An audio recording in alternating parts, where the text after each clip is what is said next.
Hello, I'm Dawn Westmoreland, hailing from Asheville, North Carolina, the beautiful Blue Ridge Mountains, hailing from WPVM FM 103.7, the voice of Asheville, every Thursday at 4:30 p.m. Eastern Standard Time Zone, or whatever time you're streaming in. I talk about how to make the workplace better. Now, I also talk about things like leadership, resiliency, perseverance, how to get along, how to have confidence. These are all important things to bring in the workplace. And this is a great honor to me to have Sergeant Major retired Mark M. Geletko on 27 years in the Marines. Who does that? Hello, Mark. Good morning, Don. All right, I have to brag about you a little bit. So you are a friend of Dr. Summer Watson and her husband, who I've never met, and I believe you were stationed with him before. And you've done so many impressive things. 27 years. You've been in Okinawa, Guam, Philippines during Operation Enduring Freedom. And most impressive is that you returned from Iraq and you were assigned to the Headquarters Battalion Marine Air Ground Combat Center 29 Palms as Battalion Sergeant Major. And Sergeant Major is a rank that not very many people achieve if you're not familiar with ranks. It's so impressive. So you've been married 33 years and you have two sons. Joseph, he's a strength and conditioning coach at UCLA and Monarch System, and Daniel, who's an infantry squad leader at Fox Company 2nd Battalion, 4th Marines. How did you get your son to join the Marines, Mark? It was hard to stop him. He wanted to do it before college, and we said, "Now you got to go to college." And then he decided, finished his undergrad, decided to come in enlisted. He wanted to be enlisted guy. Wasn't sure if he wanted to be an officer, and now he's about to EAS and go to grad school. That is so impressive. So it's my honor to interview you because you're going to receive monetary donations from GritCon, and GritCon is in San Diego. We'll talk about it more. It's about resiliency, grit, perseverance, connecting with people. And Mark Geletko you have mixed martial arts events in California, Arizona, Nevada, and the St. Michael's Athletic Club. So you have a kickboxing too, federation. Did I miss anything that you're doing over there with the athletics? If I could give you a brief synopsis of our club. In 2007, when I got done with my last deployment to Iraq, I was stationed with the Headquarters Battalion, which was a non-deployable unit. So I was done with, had done 4 deployments back to back. It was time to take a break. And at the time, I was heavily involved in the Marine Corps martial arts program that we teach our Marines, our self-defense program. And at the time, I was coming into contact with a lot of Marines that had been martial artists prior to coming in the Corps, wrestlers, BJJ guys. I was a boxer, a kickboxer, coming up, gold glove boxer. And we found in California is very rich in amateur mixed martial arts, boxing, and kickboxing and Muay Thai competition. So we said, well, why not train some guys up? Let's create this club and let's go out and compete. So we were the Marine Corps was good enough to give us a facility, found us a couple old gyms that we trained out of, and we started the club up. Now that was 2007. So we're in our 15th year, and we've been competing in amateur mixed martial arts. We've been competing in amateur boxing, USA Boxing, Muay Thai associations, and kickboxing associations. We'll travel over to Vegas a lot. We'll travel to Arizona quite a bit. And so we've been at this for 15 years. We have several champions. I have a kid that's a Muay Thai national champion, just won about 2 weeks ago.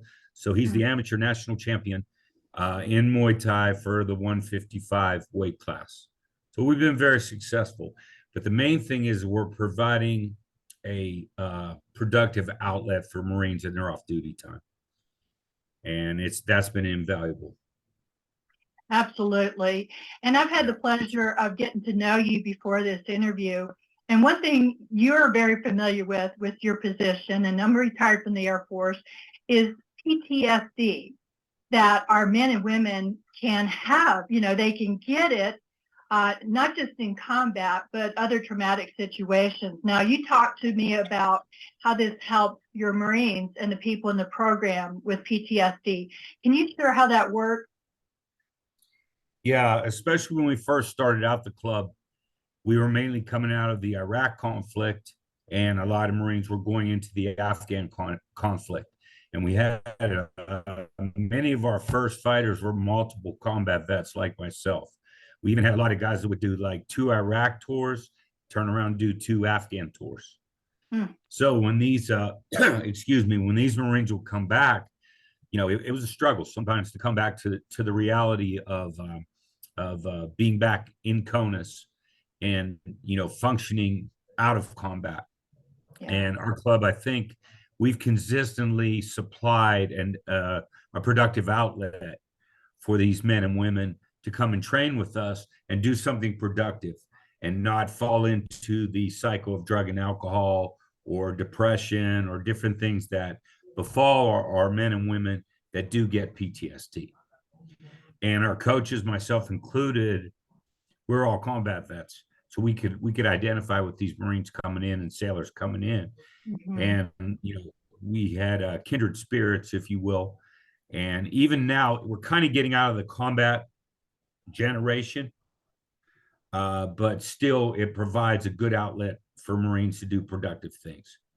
So Yeah. we've been blessed with that. Now, in your experience, 27 years in the Marines, have you seen a lot of drug and alcohol abuse, especially after a Marine gets out, just because of what they've been through? Yeah. I'm involved in a couple of veterans groups, a couple of PTSD treatment groups, 3 that I'm heavily involved with. And alcohol seems to be the main crutch post combat and post Marine Corps. And, you know, the Marine Corps is a subculture of our society. And we've become so ingrained in what we do. When these guys go back out into the real world, they feel out of place. And they look for you know, groups to feel wanted again. But a lot of times they fall into that alcohol. It's very easy to old habits they may have learned in the Marine Corps, have a few drinks or whatever.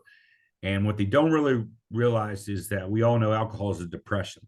They think it makes them feel better, but really is worse on them. Drugs, not as much. I've had a few cases of guys that have gotten involved in it, but it's more alcohol.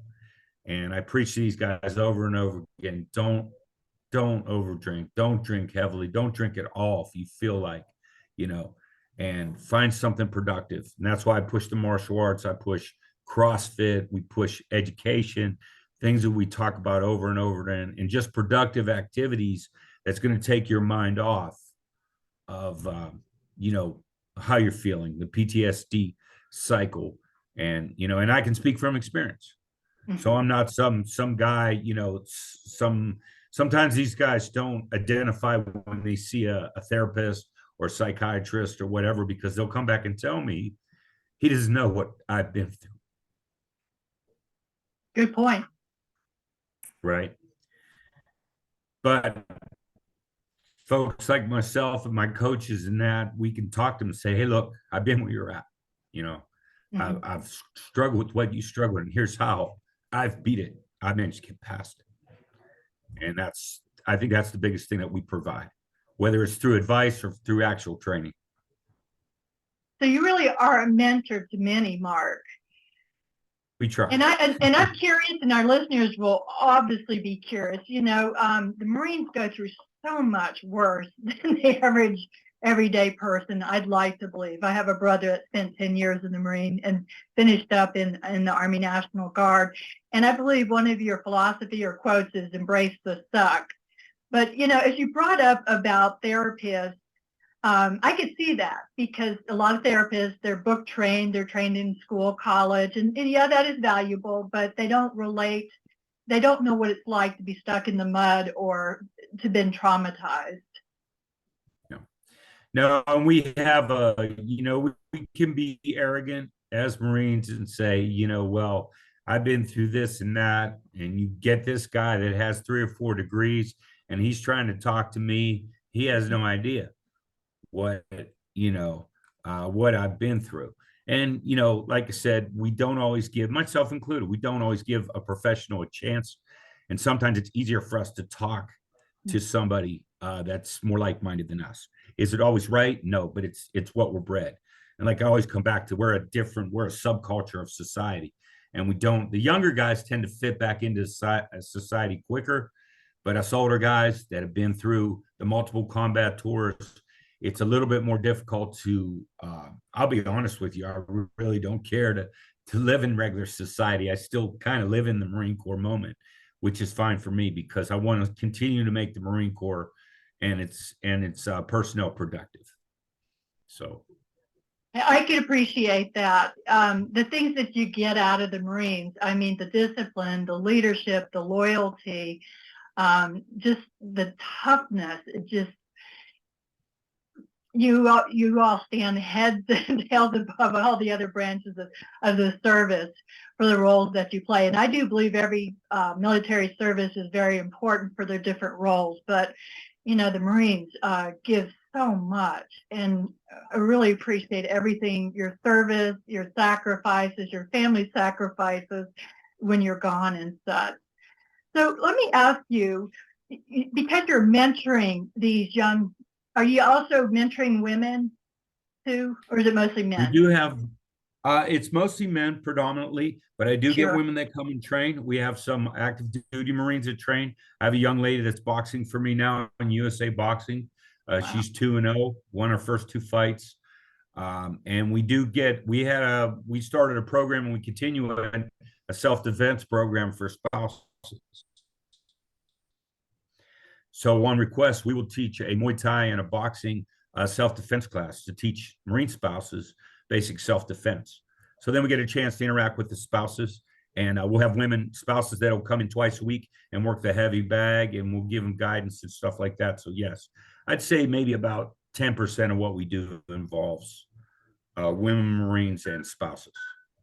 And that's important, the women's defense. I know I've been through that myself, not with anybody that was, in the military, but still I can appreciate learning self-defense. Now, do the people have to be there physically, or do you ever do anything by video, by Zoom? Like if somebody's in the East Coast and they're like, oh, I want to work with Mark, is that even an option? I would be open to it. I haven't done it. We've done classes, women's self-defense classes for like companies, people that spouses that are working outside of the Marine Corps in the local area. And they'll say, hey, Mark, can you come over with a couple of your ladies and give us a self-defense class? So we've done stuff like that, a little road show, half an hour away, an hour away. We've done that. I haven't done anything video as of yet. Okay. Where would you like to take all your programs? What's the next 5 years look like for you?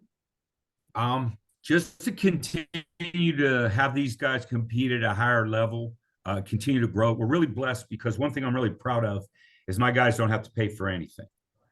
So our facility is free, right? It's a gym that the Marine Corps gave us, and the unit I work for, 7th Marine Regiment, owns that building.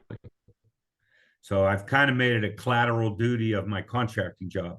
So I also help run that dojo down there, keep the maintenance up, but the Marines don't have to pay anything. And then myself and my assistant coaches, we volunteer our time. It's funny when Marines get out and they go back to the civilian world and they continue to train, they'll call me and say, Coach, I'm paying $300 a month to go to this gym. And, this is crazy. And I said, yeah. And he said the training's not even as good or it's not as competitive. And I said, yeah, well, you're not going to get a room full of jarheads everywhere. But I'm very proud of the fact that my guys don't pay a dime to train, and compete. We can usually get our licenses paid for, or we'll get a military discount on a USA boxing license or a kickboxing license or things like that. Or they'll waive the physical fee. They have to get physicals, or we can get physicals done at the Naval Hospital for free, and USA Boxing will honor that. or IKF Mm. kickboxing will honor a naval physical. So my guys don't have to pay for that. Whereas a civilian will have to pay a couple $100 for a physical somewhere at Yeah, a hospital out of town. that's So I'm real proud of incredible. that our guys. Yeah, Yeah. because these guys don't make a lot of money. Yeah, I get that. I really do. And I also understand, I was an Air Force recruiter in South Dakota, which I enjoyed. I was the only female field recruiter that went out. And, I know that the Marines, there's a lot of jobs that don't translate into the civilian world, but there's a lot that also do too. And do you also help with that transitioning to somebody who's just got out of the Marines and they're trying to find the right fit? Yeah, and actually, I do a lot of letters of recommendation or reaching out. A lot of our guys go law enforcement, they go Mm-hmm. first responder, firefighters, and a couple of times a month, I'll get a call from a sheriff's department, a fire department saying, looking for a reference. One of the guys I know, and they don't necessarily have to be fighters. Guys I just Mm-hmm. know around the base, and will come to me and say, "Hey, you know me a little bit. Could you give me a reference?" I said, "Of course." Just give me a heads up that someone's going to call me.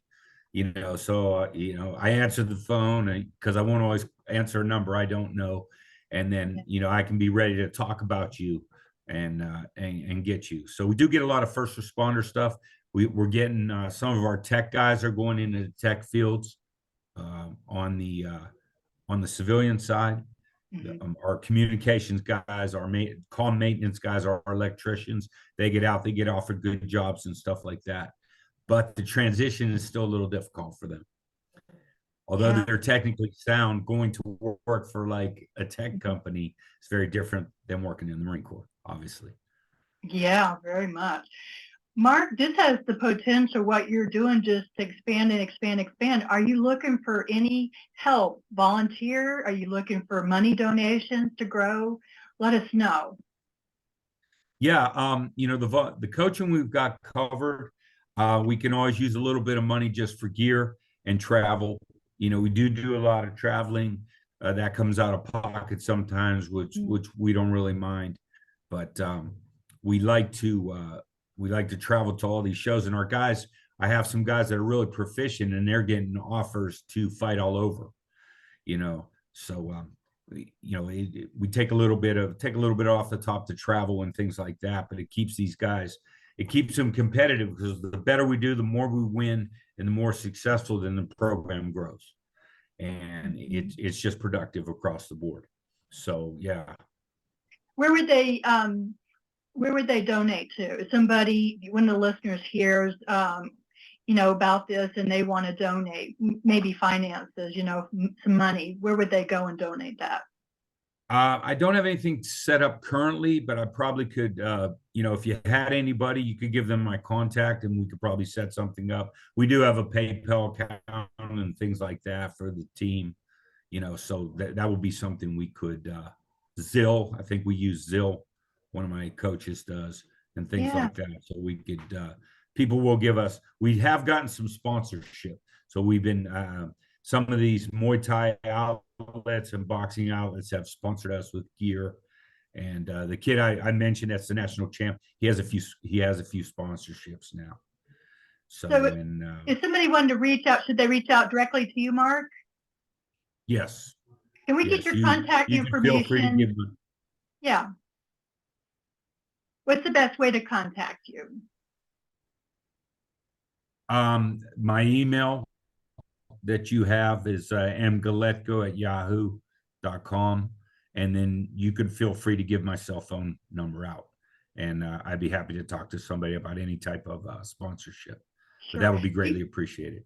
Do you mind spelling out, just so we get your name correctly? I know it, but the listeners may spell it differently. Okay. My last name is spelled Geletko.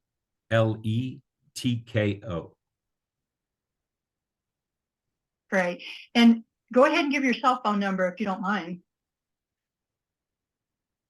Okay. It's 760-567-4438.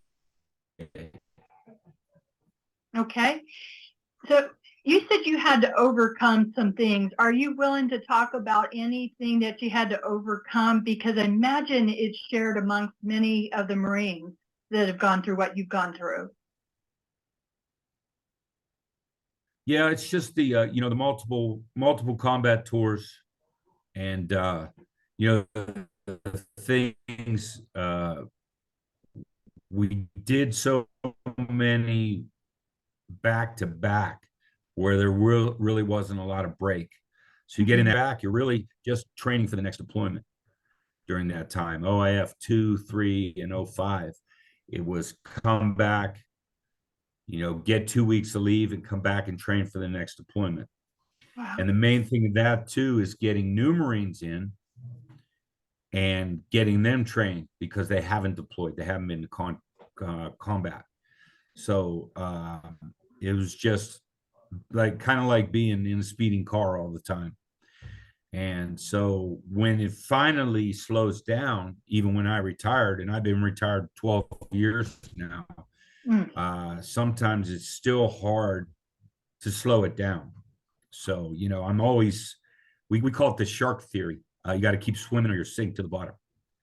So a shark constantly swims or he'll sink to the bottom. So we'll joke that we're a bunch of sharks and we're trying to stay afloat. So that's why I think a lot of us stay so busy, and it keeps us out of our own heads, basically. So yeah, and that's what I encourage these vets that I talk to through the PTSD websites and things that I mentor on. I said, you have to stay busy. Martial arts might not be your thing, but start coaching something else, start working out again. Don't hang out in the bars and stuff. A lot of these guys and I'm not knocking the motorcycle clubs or whatever, but a lot of guys get into that and they're looking for the camaraderie that it provides. And that's good on that end. But then there's a lot of other things that come with that are negative. You know what I mean? The alcohol and the drugs that may intertwine with that type of lifestyle. So, I'll just try to steer guys to something a little more productive, a little more mainstream. But we're pack animals. We like to be in a pack. We like to feel safe. We like the camaraderie of the pack. The one thing I loved about the Marine Corps all my life was the diversity of all the different people that you come in contact with and that you learn from, people from all over the United States, people from all over the world. You won't believe how many Marines we have that are in the States on green cards and just to join the service. And really, oh yeah, oh yeah, a lot of kids. Oh yeah, I have a lot of West African kids. I have a lot of kids from South America and Central America. And you can obviously join the American military on a green card, and they're here and they're getting it in and they love it, but you learn a lot from these kids culturally, and just their mindset, and it's fun. It's, you think about people like the folks I grew up with, and they're back home still doing the same thing over and over and over again. God love them. They have a good life, but it's Groundhog Day, and I like to be challenged and be around interesting people. So that's what the Marine Corps has always provided for me, and it continues to provide for me working for the Corps as a contractor and then getting to coach and mentor after work and still work with Marines and sailors. So it makes life interesting. Yeah. And I want to acknowledge some of your achievements. And I know it's not all your achievements because you've been in 27 years, but very impressive. You've earned the Bronze Star, the Meritorious Service Medal 2 times, the Combat Action Ribbon, the Navy Commendation Medal 3 times, the Navy Achievement Medal 3 times, and the Volunteer Service Medal. Impressive. Thank you. I appreciate it. Yeah. So I just curious, your thoughts. What is the one common thing somebody coming in the Marines has? What's the common denominator? Most of the kids we're seeing, and I've seen like 4 generations of Marines now. So, kids have changed today with electronics and, social media and all that things. The kids are different. We were very much savages when I first came in. You know, the type of kid that came in the Marine Corps was very uh, a personality, athlete, and those type of guys that I came in, you know, in '83 and saw. But now kids are a little bit different. But I think the main common denominator is still a competitive spirit. Most Marines are still kind of an alpha personality, not as much as it was way back 40 years ago, 35 Mhm. years ago, but still, uh, you know, the wanting to strive to be something better, you know, something interesting, and be able to say, hey, I accomplished this, you know. And, you know, you have to think about these kids. They're joining the Marine Corps post 9/11. Okay. You know, I Mhm. saw a lot of kids in the early 2000s that joined right after 9/11, knowing what they're getting into. And you Yeah. have to respect that. You know, you have to respect that because these kids joined and we were deploying to Iraq, and then Afghanistan popped up, and these kids continue to join the Marine Corps, continue to stay in it, you know, and you have to take your hat off to that. I I most oh, I And, you got know, chills, you Mark. got to Yeah, love them. absolutely. I mean, Yeah, you got I to love know them. when I was an Air Force recruiter, I got a lot of people in the Air Force because they wanted to go to college. But people who, the young men and women who go in the Marines, they're not necessarily going in just for college. They're going in, sounds like, to be the best version of themselves. Is that a correct assessment? That's a good point. Yeah. Yeah, I think so. I think most of the kids we see now want to be something better than what they're probably destined to be back at home. You know, that's why I came in. You know, I mean, I worked in a steel mill for 3 years before I came in, you Mm-hmm. know, and then I was like, well, this money's nice, but do I want to do this day after day after day after day? And Yeah. probably the best thing that ever happened to me was I got laid off. The portion of the mill I worked in shut down. I got laid off, and I spent a year working as a truck driver and a landscaper and a garbage man. And I was like, there has to be something better than this. And my family had kind of a legacy of being in the Marine Corps and the Navy.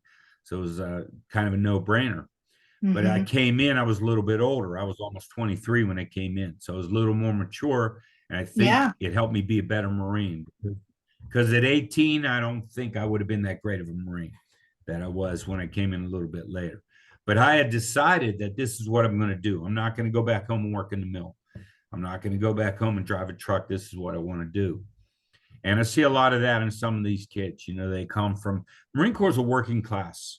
We attract the working class kids. You Mm-hmm. know, you'll find a few richer kids. You'll find some kids that are from really lower, you know, poverty stricken areas or whatever. But the meat and potatoes of the Marine Corps is the working class. You know, I'm glad you you brought that up, Mark. talk Yeah. about what does your dad do and that, and you're going to find you know, just the middle class, working class people that their parents got up every morning and went to work Mm-hmm. for years and grinded it out. Grinders, I call them grinders. You know, Mm-hmm. we get up and we grind it out, and the successful Marines come from that. Their parents set that example for them, so it's not that hard to fall into the rhythm that we have here in the Marine Corps. Absolutely. Well, as we wrap Yeah. up, time goes by so quick. I want to Wow. say I am so honored to feature you, what you're doing, the impressive work you're doing, the fact that you're helping veterans, you're helping their spouses to be better, versions of themselves, keeping them safe, keeping people off drugs, keeping people from substance abuse is huge right now. And I'm huge about mental health, and so many people are. So thank you, Mark Geletko, for that. And I want one more time, if you would give your contact information to the listeners, if you want to help Mark Geletko with his mission to empower these young men and women, what's the best way? Reach out by email? Yes, my email is M as my first initial, GELETKO at yahoo.com. And your cell phone, And one more time, then, please. yeah, cell phone is 760-567-4438. And if I could, our team is called St. Michael's Athletic Club. Uh, we named it after the guardian angel. And Yeah, it's been really beneficial. We'd appreciate any help. But thank you so much for having me on. Thank you. Good And morning. to our listeners, stay empowered.